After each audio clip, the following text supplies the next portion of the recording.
ची करवाढ झालेली आहे. करवाढीसोबतच इतर याच्यातून उत्पन्न असायला हवं ठाणे महापालिकेला अशी आपली मागणी देखील आहे. मी सर्वात प्रथम तर राज्य शासनाने जो नवीन जी-आर काढलेला आहे की प्रत्येक स्थानिक स्वराज्य संस्थेने, प्रत्येक महानगरपालिका, नगरपालिकेने स्वतःची जी मिळकत आहे, स्वतःची जी ॲसेट्स आहेत, स्वतःची जी प्रॉपर्टी आहेत, त्याचं एक असेसमेंट केलं पाहिजे आणि त्याच्यामधनं आपण कसं मॉनिटायझेशन करू शकतो, कसं महानगरपालिकेचं उत्पन्न तयार करू शकतो, याच्या संदर्भातलं जो जी-आर शासनाने काढला आहे त्याचा सगळ्यात पहिले मी शासनाचा आभार व्यक्त करतो आणि त्याचं स्वागत करतो. मी सातत्याने या संदर्भातला पाठपुरावा ठाणे महानगरपालिकेशी करत आहे की आपले जेवढे ठाणे महानगरपालिकेचे ॲसेट्स आहेत, जे क्लिअर आत्तापर्यंत त्याच्यामध्ये टायटलचा कुठलाही दोष नाही, जे क्लिअर प्रॉपर्टी आहे, ज्याच्यामध्ये अतिक्रमणही झालं असेल, अशा सगळ्या प्रॉपर्टीजचा एक रेकॉर्ड हा आपल्याकडे असला पाहिजे. त्याचं डिजिटल मॅपिंग झालं पाहिजे, त्याचं GIS मॅपिंग झालं पाहिजे, जेणेकरून पुढे त्याच्यावरती अतिक्रमण होता कामा नये. आणि या प्रॉपर्टीजच्या संदर्भातलं आपल्याला उत्पन्न वाढीसाठी काय पाऊल घेता येईल या संदर्भातलं महानगरपालिकेने विचार केला पाहिजे. करवाढ करण्याच्या ऐवजी जर हे पाऊल घेतलं तर निश्चितपणे लोकांवरती या संदर्भातलं जे करवाढीचा भुर्दंड आहे तो पसणार नाही आणि आपल्याला महानगरपालिका म्हणून एक चांगलं उत्पन्नाचं स्रोत निर्माण करता येऊ शकतं. माझा सातत्याने या गोष्टीचा पाठपुरावा ठाणे महानगरपालिकेशी आहे आणि या संदर्भातली कारवाई होण्याची अपेक्षा मला आहे. सर 12 आणि 20% ही करवाढ करण्यात आलेली आहे. कुठेतरी जे काही आस्थापना आहेत किंवा 650हून अधिक थकबाकी जी आहे ती करदात्यांची आहे ती वसूल न करता अशा प्रकारे करवाढ लादली जाते ठाणेकरांवरती. त्यामुळे महापालिका कुठेतरी या थकबाकी वसुलीकडे भर देणं गरजेचं आहे. नाही, खरं तर करवाढी केल्यामुळे जे कर वसुली आहे त्याच्यामध्येही अडचण निर्माण होते. लोकांची जे कर भरतायत त्यांची ही मानसिकता कर भरण्याच्या संदर्भातलं त्याच्यामध्ये एक प्रश्नचिन्ह निर्माण होतं. त्याच्यामुळे ज्यांच्याकडे थकीत आहे त्यांच्याकडनं जास्त ताकदीने वसूल करणं आणि त्याचबरोबर इतर जे आपले स्तोत्र आहेत त्याच्या माध्यमाने आपण जसं मी आता सांगितलं की आपल्या अनेक प्रॉपर्टीज अशा आहेत ठाणे महानगरपालिकेच्या ज्या अजूनही ठाणे महानगरपालिकेला माहीत नाही. मी ज्यावेळेस याचा पाठपुरावा करतोय त्यावेळेस त्यांच्याकडे या संदर्भातली कुठलीही हे कागदपत्र डॉक्युमेंट्स नाही आहेत. आजच मला क्रीडा विभागाच्या माध्यमाने जे पत्र आलं त्याच्यामध्ये त्यांच्याकडे क्रीडासाठी असलेले ग्राउंड्स आपल्या ठाणे महानगरपालिकेला कुठे आहेत याच्या संदर्भातली सखोल अशी माहिती त्यांच्याकडे नाही आहे. हे स्वतः त्यांचं पत्र माझ्याकडे आहे. अशा परिस्थितीमध्ये आपण ठाणे महानगरपालिकेचे प्रॉपर्टीज आयडेंटिफाय करून त्याचं क्लिअर डॉक्युमेंटेशन करून त्याच्यामधनं उत्पन्न निर्माण करणं हे गरजेचं आहे. सर, एकीकडे तुम्ही या प्रॉपर्टीच्या संदर्भातला विषय मांडला आणि त्याला सरकारने जी-आर देखील काढला.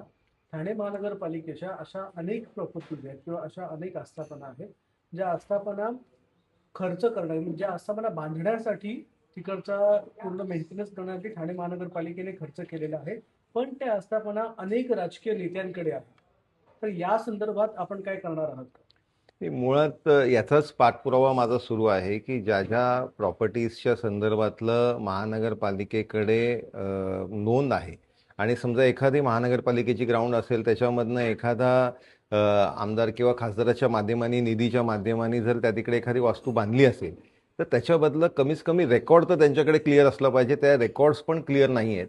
तर त्याच्याबद्दल सर्वात पहिले तर ठाणे महानगरपालिकेने जे पाऊल घेतलं पाहिजे ते हे रेकॉर्ड्स व्यवस्थित करून घेणे, GIS मॅपिंग करून घेणे आणि त्याच्यानंतर पुढचा पाऊल हा आपल्याला या संदर्भातलं मॉनिटायझेशन करण्याच्या दृष्टिकोनाने जे महानगरपालिकेने निर्णय घेतले पाहिजेत त्या दृष्टिकोनाने पुढचं पाऊल घेतलं पाहिजे.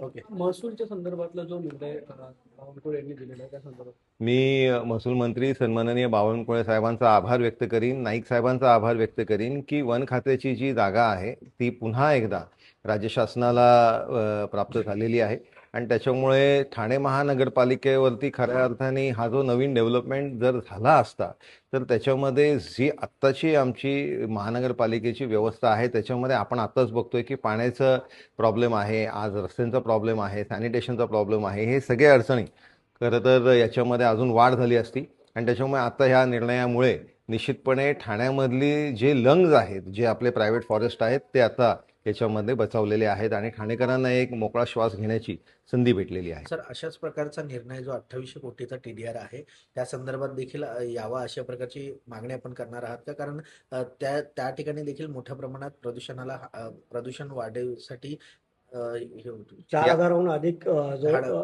TDR जो आहे तो महापालिकेने वर्ग केला, तर त्याच्यामुळे मोठ्या प्रमाणात वस्ती देखील मोठ्या प्रमाणात वाढू शकते आणि त्याचा बोजबारा जो महापालिकेवरती येऊ शकतो. याच्याबद्दलचा प्रश्न हे महानगरपालिकेमध्ये आमचे उपमहापौर असतील, ज्येष्ठ नगरसेवक नारायण पवार आहे, या सगळ्यांनीच उपस्थित केलेले आहेत. आणि त्याच्यामुळे याच्यामधलं जो टॅक्स आपण ची मुभा त्यांना दिली, त्याचबरोबर हा TDRचा विषय आहे, याच्याबद्दलची ही तक्रार ज्यावेळेस बावनकुळे साहेब ठाण्यामध्ये आले होते त्यावेळेस या सगळ्या लोकांनी केलेली आहे. त्याच्याबद्दलही निर्णय नजीकच्या काळामध्ये हे घेतील असा विश्वास आहे. थँक्यू. हाय खुशी। हाय निकिता। तूने आफ्टर 12 कौन सी स्ट्रीम में एडमिशन लिया है? मुझे हेल्थ केयर फील्ड में करियर तो बनाना है, लेकिन मुझे समझ में नहीं आ रहा मैं कौन सा कोर्स लूं। खुशी, अभिनव इंस्टीट्यूट का GNM नर्सिंग कोर्स परफेक्ट है।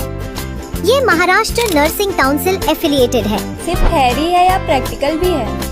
यहाँ 70% प्रैक्टिकल और 30% थ्योरी है, मतलब रियल हॉस्पिटल लर्निंग। हम दोनों को प्लेसमेंट भी मिलेगा ना? बिल्कुल 100% job placement support, experienced faculties और डेडिकेटेड प्लेसमेंट टीम। क्या हम उसके बाद गवर्नमेंट जॉब के लिए अप्लाई कर सकते हैं? ऑफ कोर्स, और इंडिया और अब्रॉड दोनों जगह ह्यूज डिमांड है एक्सपर्ट्स की। Wow, sounds like a plan. हाँ, अब फ्यूचर सेफ लग रहा है। Admissions open, limited seats, free career counselling के लिए अभी अप्लाई करो at Abhinav Institute।